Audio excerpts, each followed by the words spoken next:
that journey of discovering self and others is the grandest adventure anybody can go on. And it's endless because we're mysteries and we're always becoming.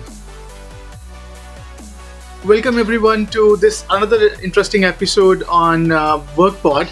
Today we have with us Teresa Roche, and she is the Chief Human Resource Officer for City of Fort Collins. And she is one of our first guests who is coming from the public sector, or at least working on government side and trying to, and it would be an interesting conversation with her. So Teresa, welcome to the podcast. Thank you. I'm so happy to be here. Thank you. So before we kick off, love to know your journey. Like, what brought you to this point? My journey till this point? Yes. Given that I'm going to be 65 on June 19th, it's been quite a journey. So how much time do you want me to spend on telling my journey? I just go all in. Okay. All right. You asked for it. Well, I'm going to start with saying that I was born as the youngest of 7 children, and I had 5 older brothers and 1 older sister. And I was born in 1956, close to Chicago, Illinois. And why I start there is that was an interesting time to be born. I'm in what's called the baby boomer generation. My father was a World War II veteran. He had been a prisoner of war for 13 months. And my family really shaped me in terms of having the lens to a community. And both my parents were very involved in various political activities, community activities. And I start there because it gives you a sense of something that's been a thread on my journey. I went to Purdue University and received a double major starting college in 1974, and I finished in 79 with my bachelor's because I did have 2 majors. And back then I thought I wanted to become a therapist, a teacher, always in a profession of being connected to people. And I knew I didn't want to stop at a bachelor's, so I went into a master's program, and there I specialized in counseling. And I had so many people, Vishal, that have mentored me, coached me, been very present in my life. So that's the second theme. Not only did I want to be in a place of contributing to humanity, the third theme is that I've had many good people in my life, and some of the people that mentored me at the age of 19 are still very active in my life. One of my closest friends is Betty Nelson, who lives in West Lafayette, Indiana, and I'm very close to her. She saw something in me that I didn't see in myself, and that's forever shaped me. After my master's, one of my mentors, Dick Stewart, said to me, Teresa, watching you, I'm really thinking you should work for the private sector. And I was like, what? No. And he said, the only company I can imagine you considering is Hewlett-Packard. And back then, Hewlett-Packard was in its heyday. Dave and Bill, the 2 founders, were still very involved. So in 1981, I went out to the Bay Area to work for a company that I had no idea what I was doing. And I say I was their token because they'd never hired someone with my background. And Vishal, what I loved about that is I learned love can exist in business. And I thought I'd be the one defending the masses of people. And I was the one that was saying, hey, we're not holding people to account for their performance. Back then it was heavy manufacturing. We had really interesting situations. And so that was a defining chapter in my journey because I learned that there are good people in every institution and that you can care deeply about people and make a profit. They are not mutually exclusive. And there was no better place for me to start than HP because I learned a lot about customers, contributing to the community. I went to a small startup, which was a great experience to go to a small startup that went public because after being at Hewlett-Packard, where everything was provided, there was corporate resources for so many good things. I went to the startup and it's like, oh, you want to do something for quality? Well, oh no, it's me. So you had to figure out everything in such a small team. I was then asked to be a chief human resources officer for a high-tech company in the Sierra foothills of California, and that was a remarkable chapter. I had not wanted to serve in the top role when I was younger because I knew that I wasn't ready for that. And then, as I shared with you earlier, at the age of 39, my husband and I brought Kai into the world, and we went back to Purdue for our doctorates. And people say, how could you leave an executive role, house in the woods? And I said, how could I not? And we spent 5.5 years at Purdue, got my doctorate. My main focus at that time was being the mom of Kai, and I could think of no greater part of my journey, Vishal, than to have given birth to this remarkable human being. And then HP hired me again off campus at the age of 45, and that's how I came to Fort Collins, Colorado.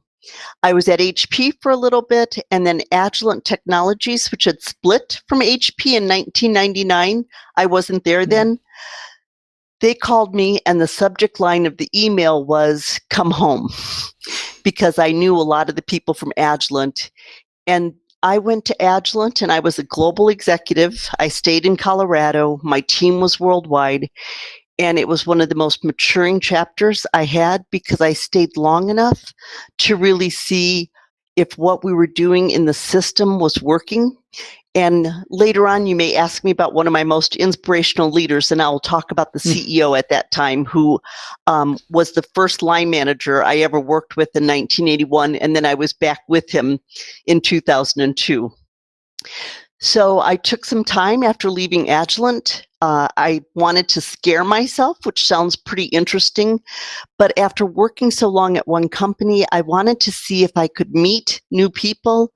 What was my point of view about talent? What was my point of view about business strategy? Because when you're connected to an organization, you tend to tell the story through those lenses. And I got to do some great consulting work. And I'd hope one day I could work for the city that I'd lived in since 2001 and contribute more directly. And the city happened to have an opening for the chief HR officer.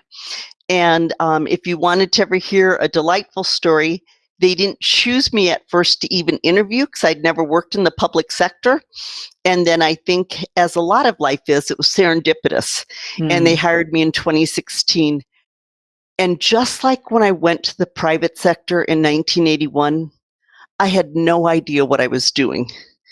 And it has been one of the most fulfilling and intense, challenging opportunities. And that brings me to you today. So I said that my family of origin, being community-oriented, the fact that I always was going to be in a path of work and life that was connected to people. I've had good mentors and coaches and wonderful people all my life.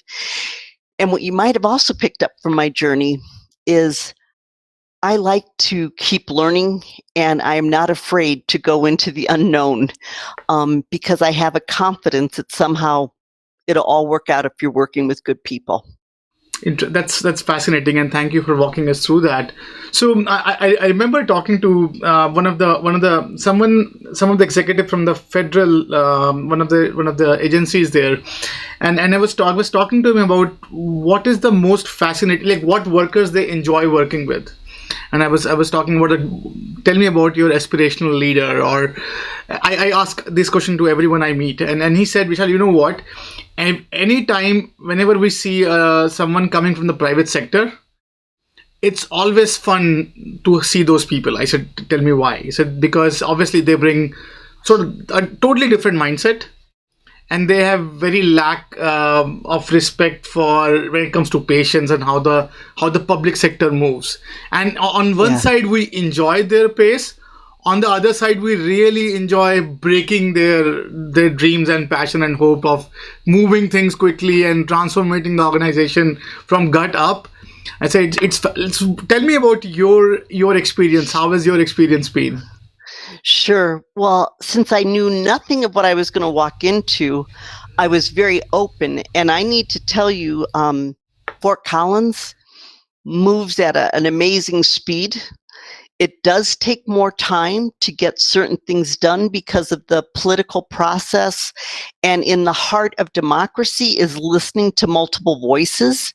But I actually, and people that worked with me before will not believe this, I work more intensely, more hours being in the public sector. And what I would say, just as one thought, is things come at you fast because the world keeps bringing changes. The pandemic, we had the 2 largest fires in the state of Colorado last year in our county. Things just happen. And sometimes to act on a few of them takes a little bit longer. But any intensity that I felt before, I'm feeling doubly so being a public servant. Interesting.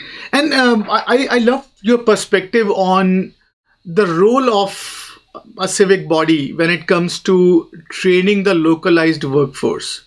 Because we have been hearing a lot about future of work. We have been hearing a lot about the impact of automation technology on low skilled workers and workers.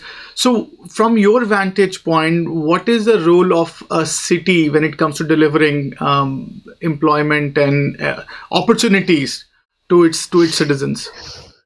Well, Vishal, I just recorded a video this week for the Talent Summit that the Chamber of Commerce is hosting, and the city of Fort Collins is one of the sponsors. And what I said in a 1-minute video is we are one of the largest employers in our county. So we are participant in attracting and retaining talent to serve the community. The second is we're a regional partner. So we have been actively involved in a project called Talent 2.0, which created a website so employers could put their positions on there so that we could make available to people considering this area, the school systems, the cultural events. And the third was that we are a platform. And what I mean about that third P is, for example, the city has embarked, because the voters approved it, on creating our own broadband. So the fact that we're having a high-speed internet service will allow businesses, Colorado State University, Front Range Community College, to have that as a platform to connect globally at a speed that is pretty amazing. Also, the things that we do for small businesses is part of being that platform. Our utilities, Vishal, matter. So we're very blessed that a number of companies have headquartered here because we have an amazing university, and I think our city does a lot to provide a platform that people can come here and work. Does that answer your question? No, I think so. I think so. And on that note, I'm curious to learn. So one of the very interesting, and when I was talking to you, and when we were talking before the call as well, one of the things that was fascinating to me was the spectrum of talent pool that you manage. Yes. Right, because you're as you rightly said, you are one of the largest employer on the city. So how do you manage? Because if you're working in an enterprise, typically the worst and as like the spectrum of talent pool that you're managing it's not pretty thrown far apart. You're talking about healthcare workers, you're talking about city dwellers, you're talking about like the slew of the talent pool. Walk us through that. What all it entails to manage that kind of workforce? Yeah, I love that question because I work with close to 2,400 colleagues. So Vishal, if you look at what a city provides to a community, the portfolio of services starts from bus operators who make sure that transportation is happening, getting people to and from work or to and from other shopping centers. We provide the maintenance of streets, so we have street operators, and if you ever want to know how much innovation there can be in asphalt, come to the city of Fort Collins. We have traffic engineers who monitor the signals and how traffic flows are happening. We have police officers, crime analysts, because we have the police force as part of the city.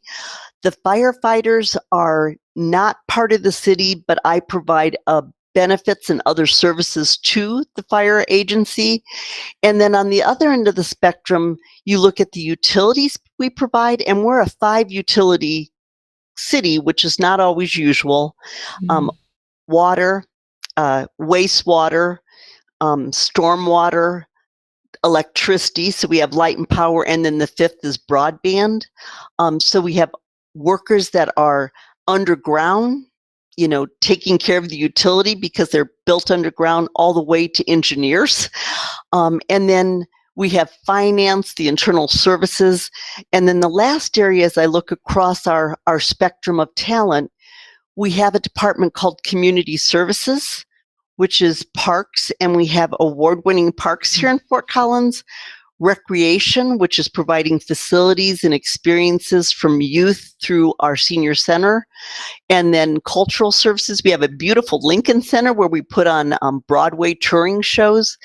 And we have a very unique department that's starting to become more the norm now, sustainability services, which brings together economic development, environmental services, and social services. That's a big range of talent. And I had not realized how diverse the people I would be serving were going to be. And it makes for a rich and vibrant life. so that's fascinating. So how do you manage that? Like, how do you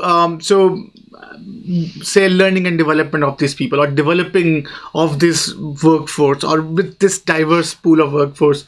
How do you even start that journey? Walk us through that. Sure. So, Vishal, what I'd say is you first have to decide what are the things horizontally that you want everyone that is an employee of the city to know or understand or act on. So we look at what goes across the city, and those are oftentimes unifying activities. So we develop pay ranges across all of those different disciplines. We have an orientation onboarding that goes across all of those. We have a common managing at the city development program that we do. We bring our managers together. There's about 320 of them twice a year for a large meeting. So we find what matters. We're all connected to a common mission, vision, and values.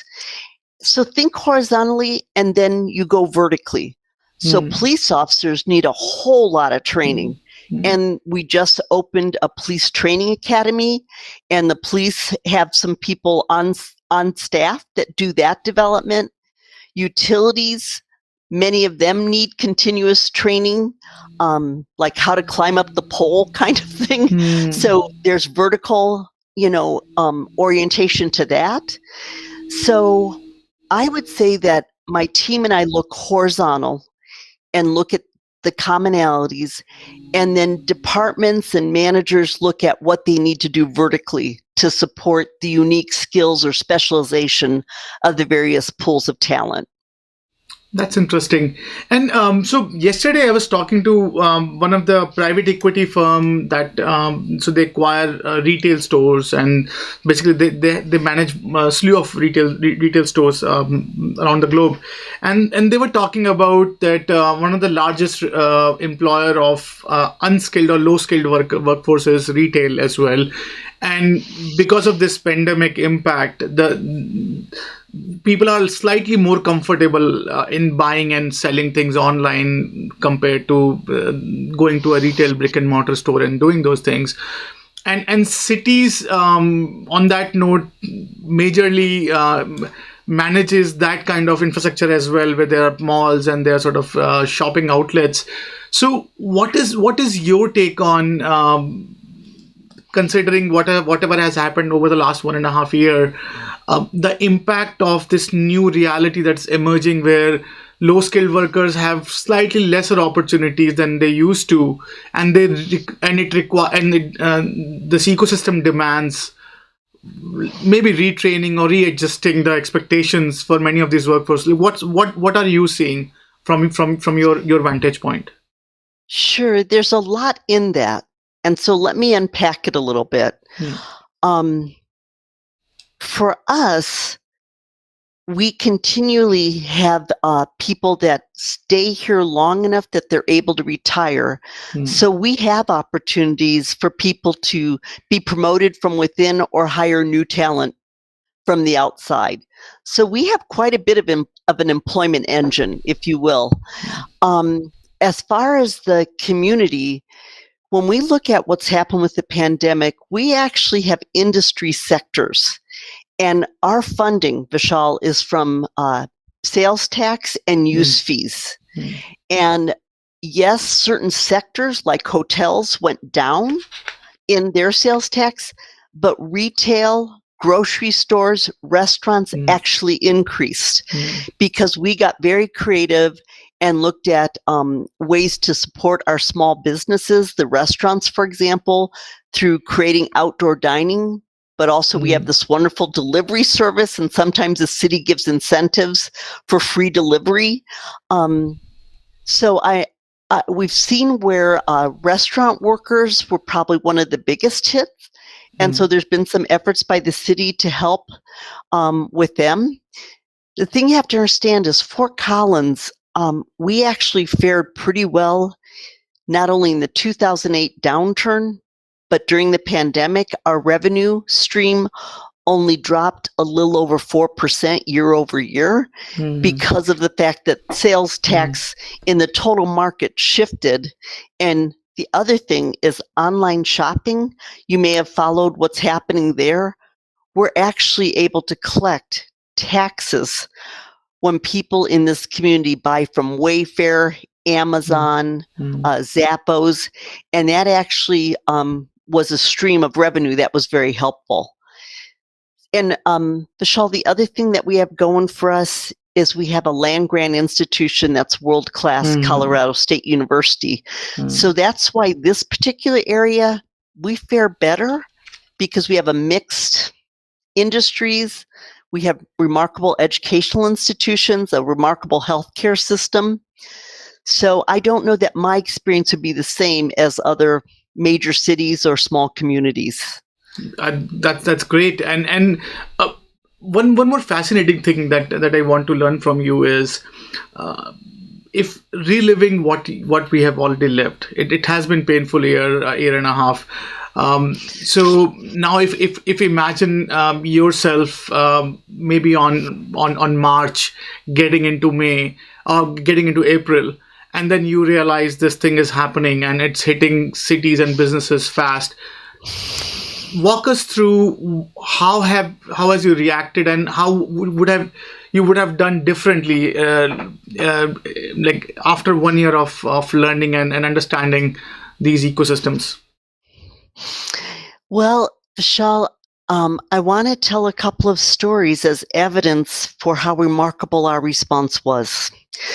So as a public sector, a city municipality delivering services to the community, we had all kinds of emergency plans already created, because you have to think, wow, if there's a major storm, a major fire, some bioterrorism, how do you keep the lights on? How do you make sure water keeps getting to people?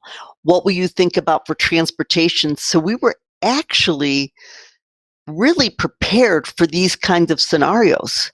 You have to be, because of the nature of what we provide to the community. The other thing is, yesterday we had a panel of our leaders ask them, how have they changed? What did they learn? What did they do with their teams over this past pandemic, year plus now? And one of the women, Zoe Shark from Natural Areas, said she never realized how fast we could respond. So I will tell you amazing stories of how we knew to close facilities, how we had automation in terms of our technology available for us to still connect virtually. We figured out how to hold city councils in a virtual environment. The speed at which we responded was mind-boggling. And yet it's in our DNA to be able to respond to emergencies. The other story, and I'll close after this one, is I really love my city manager. Darren Attebury is a remarkable human being. He's been a city manager for over 20 years, which you don't always see, and he keeps everything fresh. When we saw that the pandemic was coming and we had no idea, Vishal, how long, I said, Darren, what story do we want told at the end, even though we didn't know when the end was? And we created an overarching goal about how we wanted to still serve the community by having an adaptable, competitive workforce, and also being good stewards of the financial funds that were given to us. So at the center was our talent. And then we developed guiding principles to focus on top community needs, to have culture, and remember it has an economic value. And I am delighted to say that while we furloughed hourly employees that sometimes work 1 hour a week, sometimes longer, in the facilities that the public uses, so recreation, we actually paid them for a month and a half, and then we realized this was going to continue. But we did not lay off or furlough our full-time employees. And I am grateful for that, because humanization is the way we approached it with those we serve and those talented members that are my colleagues. So I hope that answers your question enough, but I think follow-up I'm totally open to. Yes, I think absolutely. And one on that same note, I want some insights from you on, so if you take something from what you have seen as an HR leader for a city, and if you sort of deploy some of those playbooks that has helped you have gone through this rapid era of or a rapid time of totally not sure what's happening, or where the locus of control is outside the organization, what are some of the tenets that you can take to your private HR leader self? What are some of the playbooks and some of the things that have really helped you manage this diverse pool successfully over this area of pretty scary and we're not sure what's going on at times? Yeah. Well, that's a great question, and I'm going to answer it in two ways. The first is we looked at what are the leadership practices that go on regardless of the pandemic. And for example, quarterly conversations on performance and development. We came out with a new playbook on how do you do that in a virtual world? How do you do it when you're not going to be face-to-face? How do you use the technology? And we also gave guidance on the pandemic impacted some people's ability to work full-time. And so how do you talk about performance when the same amount of work was not able to be done? Because we did a lot for our working caregivers, Vishal, because not having school happen in a physical building, not being able to go out impacted our workers. So I say that as one thing that we did where we readjusted, we adapted the lens on critical leadership practices.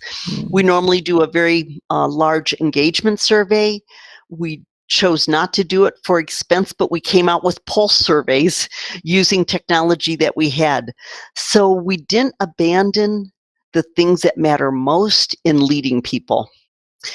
Second thing is we created stuff on the fly. And Vishal, I may have told you this before. In March, I took my team and I said, how are we going to love people through this? And that kind of became our rallying cry. So we started doing check-ins weekly, first for our managers on topics to help them lead virtual teams, how to build resilience. And then we realized employees wanted the same. So in April, we brought up a weekly check-in for our employees. And we have been doing that since the pandemic. And it's been remarkable, the speakers that are willing to do it virtually, either at no cost or minimal cost. So that was a new adaptation. We've never done that before. And now it's going to be really hard not to find a way to continue that, because the turnout at these sessions weekly has been quite beautiful. Interesting. I think one thing that's fascinating from everyone who has come out of this, or at least coming out of this pandemic timelines, are they all have seen an improved communication. I think one of the sort of Mhm. rallying commonality at least we have picked from our conversation with a lot of businesses is they all increase the communication because people are panicking, their anxiety is all time high, so they start communicating more and more. So Yep. and I commend you for that, for sure. So one thing I want to understand from you is, so looking at something that you could have done better, like if you grade yourself and say, okay, these are some things that maybe we could have reacted a bit differently, or could have done something more. Have you really get a time to reflect on that? Absolutely. Vishal, before I answer that, your response about communication, I just want to amplify. Hmm. We really shape shifted, and the city manager sends weekly updates. We did employee wide forums virtually. So clearly, we made some really strategic choices about communication. My team actually created a SharePoint site with our IT department to just have all kinds of stuff easily Hmm. accessible. So I love that what none of us wanted, a Hmm. pandemic, Hmm. helped us up our game on communication. Hmm. And that's been one of my favorite parts. So your question, what could we have done differently, or what would we do differently? Um, Vishal, what's been really hard is we, for financial reasons, put a pause on a merit increase budget. Hmm. And because we didn't know what was going to happen with the revenue. And I wish, now that we saw that things did not drop as much as they did, I wish there had been some way to provide some economic validation and consideration for our employees. Um, I will tell you, people don't work for money, Hmm. but it still matters to create a life, and a life that you want to give your family. So, in hindsight, I wish we could have done something to thank people through a monetary award.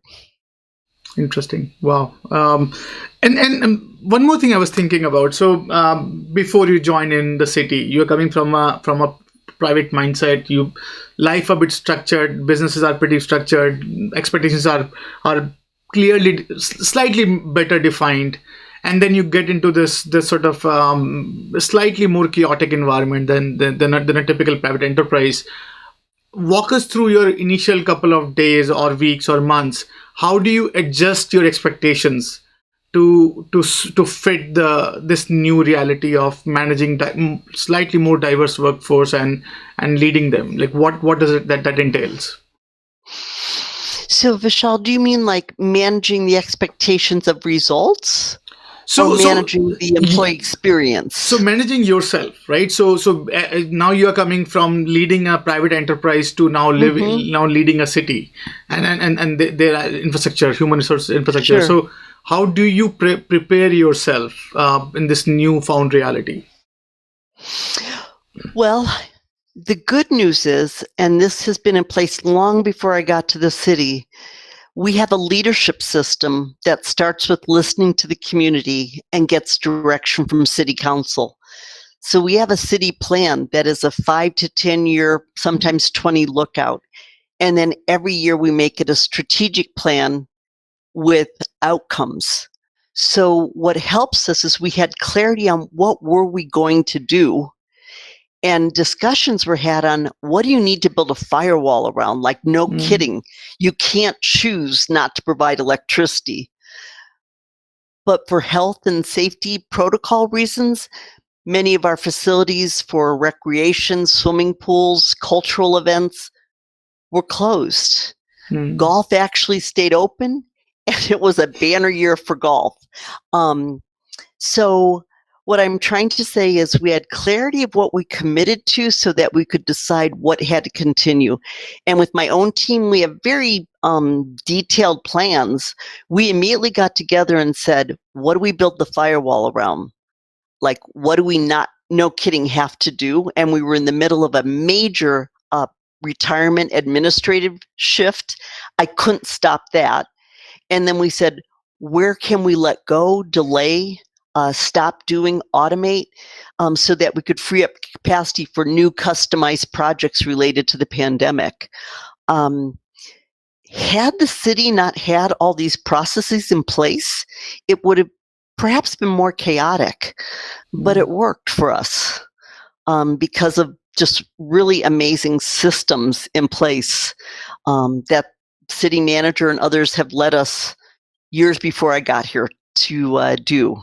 Does that answer the question, or do you have another one as a result? So it is. I think it partially is. I think what I really wanted to understand from you is how were you navigating yourself through this? Personally, through this change expectations as you're going from private to a public sector. I see. Sorry, I think I completely missed that question. The first, Vishal, the first thing I'm going to say is I don't think I could have ever come to this position any sooner than I did. And the reason why I say that is if you know the Enneagram, which for me is the greatest GPS system for understanding self and others, I am hardwired, like genetically coded to sense, see, feel needs. And in a community where everyone has needs and they believe you should meet all of them because it's a democracy, I would have discombobulated my first week because there's more demand than I have capacity personally or on my team to meet. So had I not done so much development about discernment, I would have become overwhelmed. And even then, Vishal, I still did deeper development because I thought, I don't know if I can keep going when there's more than I've ever had to do before. And I went to Meg Wheatley's program, Warrior for the Human Spirit, which gave me great development on how to be present to demand and not get lost. And I think I learned that in the private sector, but I feel as if what's happening here is so new and so fresh. But I'm so grateful that I had been more conscious and actively developing myself to be in a role like this. The other thing I'm going to tell you is that when I first got here, I said, I think I kind of like monarchies more than democracies, because in the private sector, we could declare. And we could discern, like, we're not going to go the low end of the market because we don't have enough engineers to work on that software code. Here, you don't get to always make that kind of choice as much as we do discern. And I am just so grateful that the private sector instincts of discernment helped me, come into this. But the monarchy part was, it is demanded, and it is almost a moral obligation to engage more people in what it is you're going to do. So I have had to really rethink, how many people do you ask for their inputs before you make a decision? And so that's why I said the monarchy, my last CEO at Agilent, we could just declare stuff. Here, you just cannot, nor should you. That was a real adjustment. I was like, well, can't we just decide and make it happen? No, that's not the nature of democracy. Interesting. And on that note, how would you influence such systems? So you are you're coming from a, obviously, as you rightly pointed out, you can influence pretty quickly. Your CEO is on board, you are on board. Let's rubber meets the road and just keep things going. Now with something like City, it's as rightly pointed out, it's age old system, is well built. It takes time. Now you want certain changes. Like, how would you go about influencing such a system? Like, what are some of your hacks, if you can share? Yeah. So that question pulls two thoughts for me. The first one, Vishal, that I think is part of my genetic code, and it was enhanced working where I did all these years, is I look for what's the opportunity or performance gap. So I took time to understand, just like I did at every company I ever worked at or consulted for, what are they trying to turn out? Like, what's the business of the organization? Because I always tell people I'm first and foremost a business executive, and then I happen to be in HR. So when you understand your customer, and in this case, the customer's customer, the community, and you line up what you are offering, it's impossible for people not to want it. The second thing is I looked at our city council as a board of directors, because that was my experience from the private sector. And I started talking to the mayor about talent and how were they leading their talent, which are the three council appointed employees, the city manager, city attorney, chief judge. And we ended up creating an ad hoc committee of the council where 3 members served. And we now have a new section in the council resource guide called Leading Talent. So it was through series of conversations, asking questions, and then seeing how that could hook into a natural process in the city, which was an ad hoc committee of the council. It's been a 2-year journey, and it was very rewarding to have them start to say, yeah, how we lead our people, the talent that they hire and retain matters greatly. So Vishal, that was a very rich and rewarding part. And I don't know that I thought I was influencing as much as I thought the center of everything is your talent. Interesting. That's fascinating. And I wonder if you look at your peers from, say, other cities and other public sectors, what are some of the common or what are some of the pitfalls that you see that other leaders are not doing that they should in other cities who are not probably managing as well as your city is? Like, what have you ever given any thought on that? On those points? Vishal, I actually every 2 weeks was invited to a group of major city, like I'm talking Denver, major cities, Los Angeles, my peers, to talk about response to COVID. And Vishal, I have to tell you, some of them are doing remarkable, innovative work. And then locally, I get together with other public sector peers. And again, I'm deeply inspired by what I see and dispelling the myth that public sector cannot do some of the creative things that we did in the private sector. I don't know, because I just don't know how many cities are as well run as Fort Collins. We were a Malcolm Baldrige recipient in 2017. I think we were the second municipality in the country that ever got that award. And we have many cities come to find out, well, what's the secret sauce? And I really credit, many people, but I think having a leader as phenomenal as Darren Attebury has made a huge difference. I think public sector is a lot cooler than people think. Fair point. So, tell me about your inspirational leader. I think so. Leader that has inspired you, and walk us through what are those traits or what are those aspects that has really inspired you. That if you can walk us through that. Yeah. So Vishal, many people inspire me. I mean, I read historical biographies and I'm inspired by Abraham Lincoln, Martin Luther King. I mean, so there's many that you read and know the effects of their leadership, but I'm going to talk near term. And I have one person from the private sector and one person from the public. So Bill Sullivan, who is the CEO of Agilent Technologies, was the first line manager I ever worked with in 1981. I was his personnel liaison. for a 3-shift manufacturing department that he ran. And I want to tell through the lens of the Enneagram, which I didn't know when I was working with Bill. He walks in the pattern of the 8, which is the action orientation, and I walk in the pattern of the 2, which is a heart center. I saw that he had a big heart, and he saw that I was a kick-ass, get stuff done person.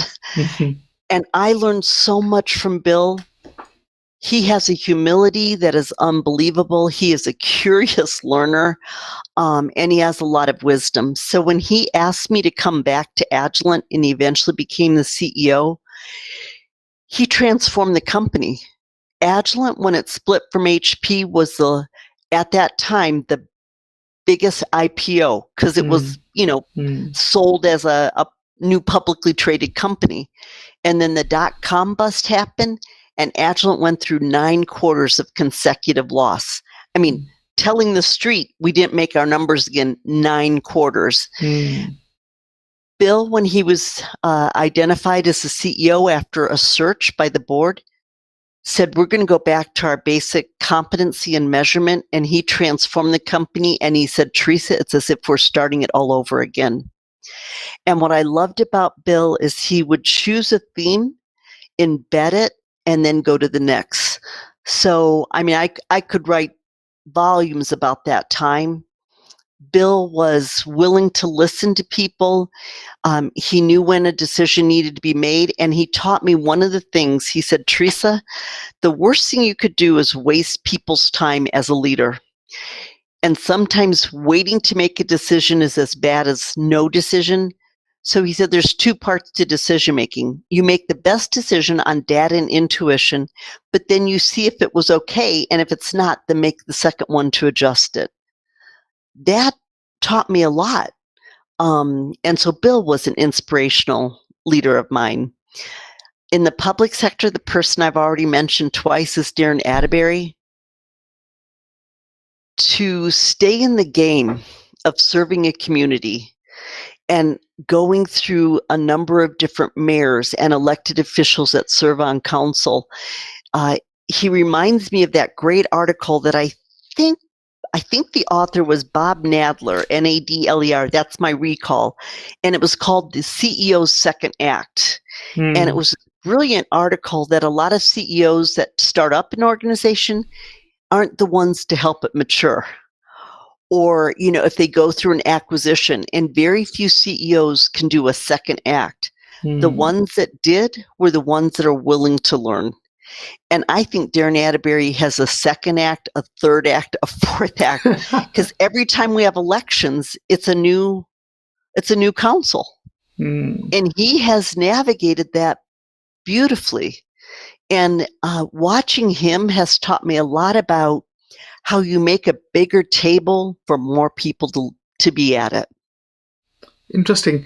And what is what is the role of a leader, of an HR leader, when it comes to, say, leading an organization through this transformative times? What do you say is walk us through that. Well, Vishal, there's a lot of articles out there and a lot of webinars that are done on how the pandemic was the demand for CHROs or, chief people officers. It was a lot of reliance on those of us that talk about people strategies. And so I think some of the things I've said before, I'm always clear about what are we trying to accomplish to serve our community. And I am abundantly biased that the only way you can do any of that begins and ends with talent.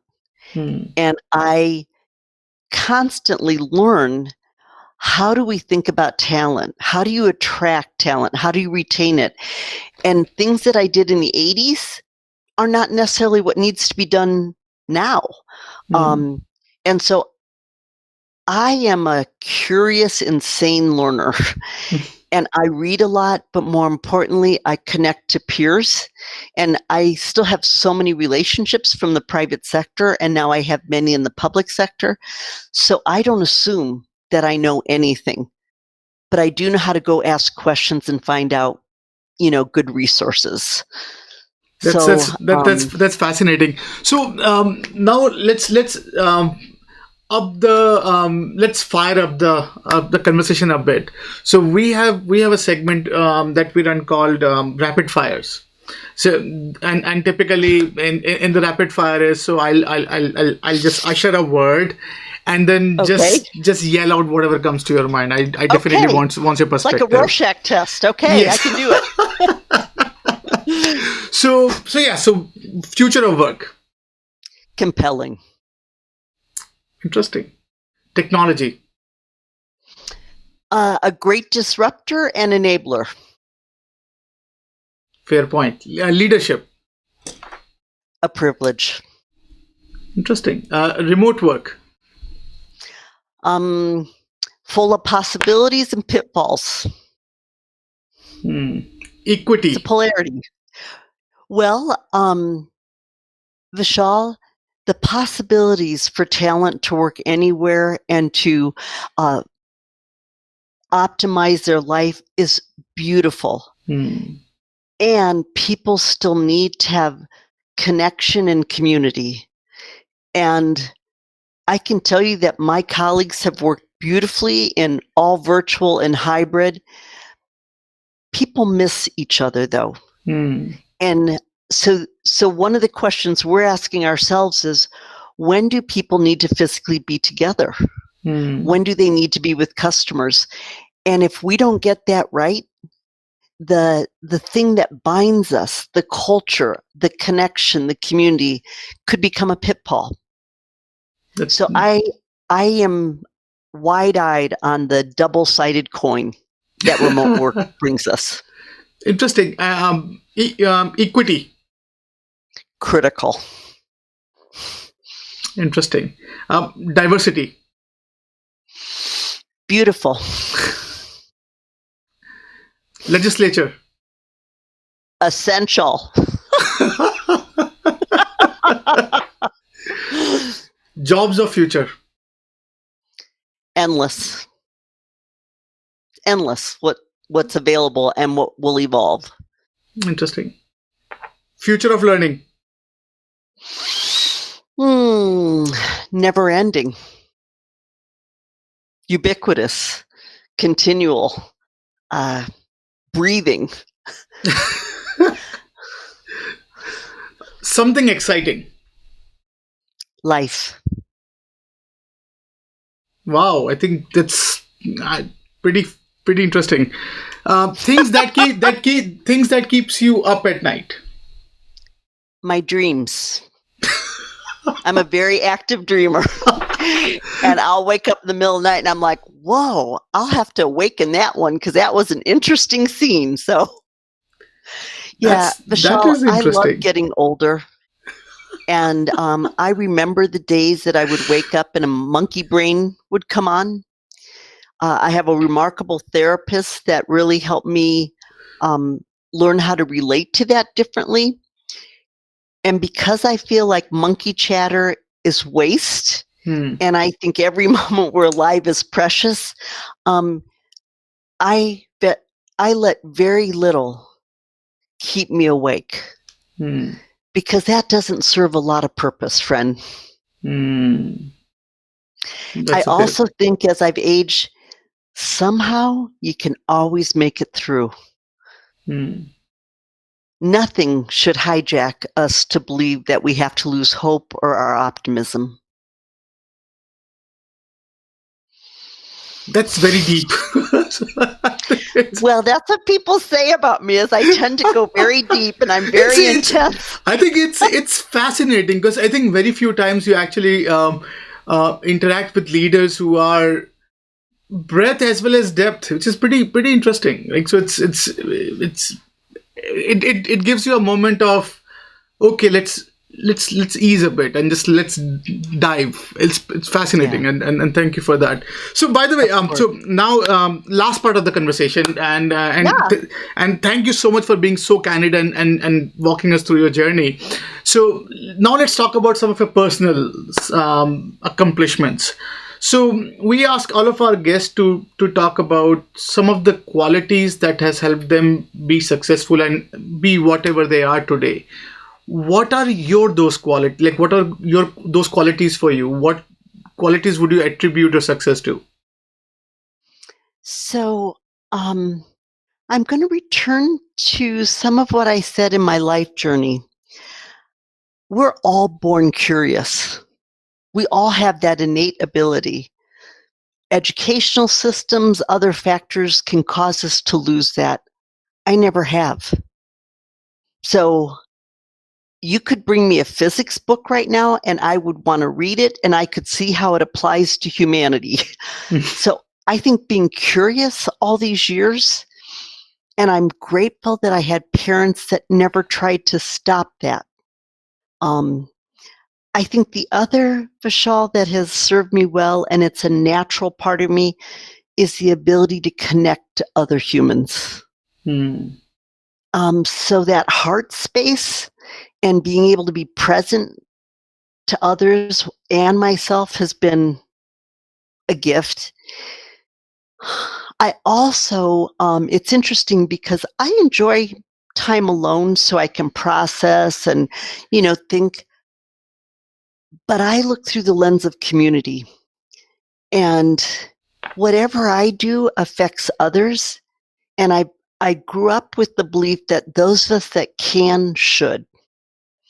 And so serving a bigger purpose, through community has been a defining part of who I am. And I can create it wherever I go because it's so natural for me. Interesting. Wow. Thank you for walking us through that. And so we ask all of our guests to talk about some of their favorite reading, some of the books or some of the things that have inspired them or they're reading currently from their book list. Do you have some reads to share with our listeners and viewers?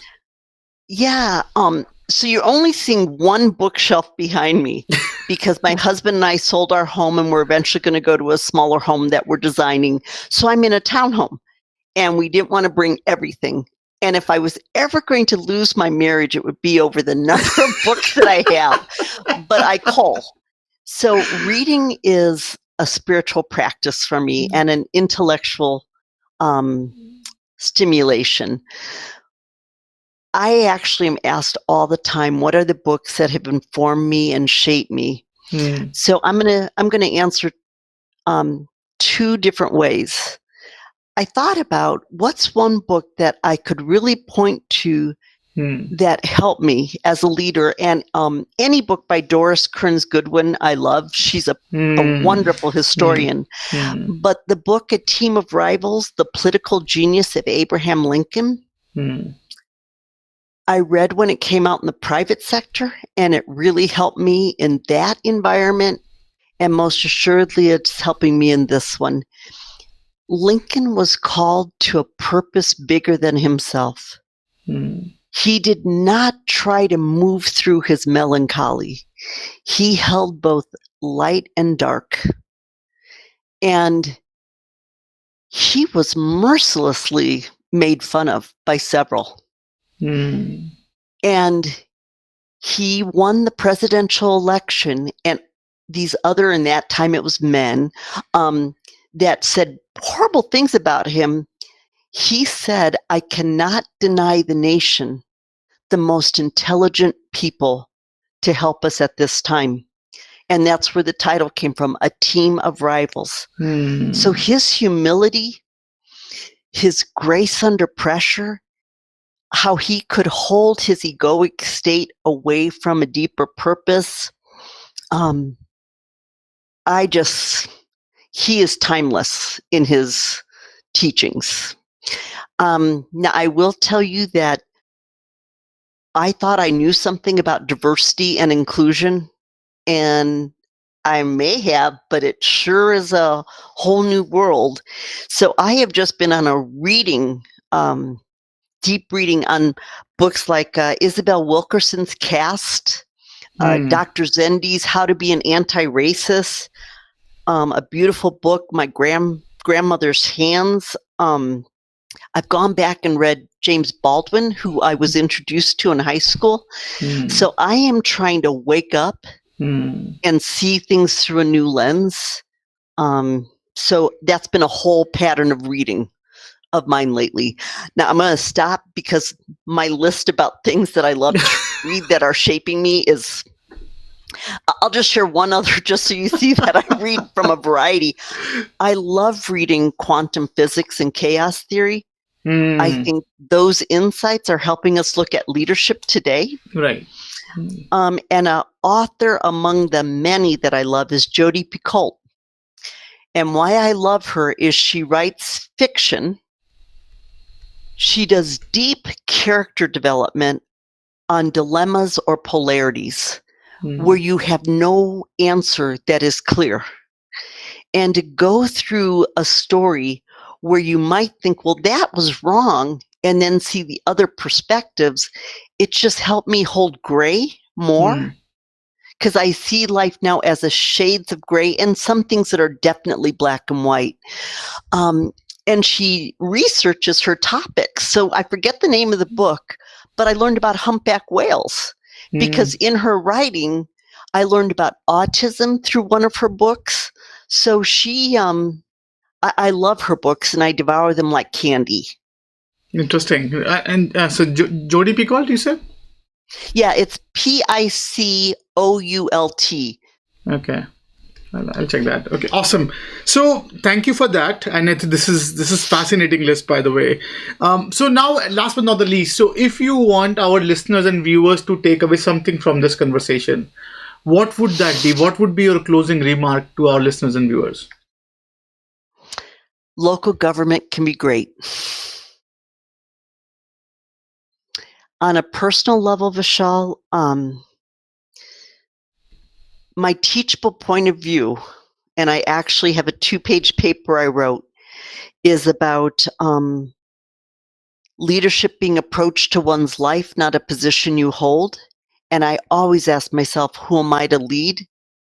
So self-insight, consciousness, boy, I think that journey of discovering self and others is the grandest adventure anybody can go on.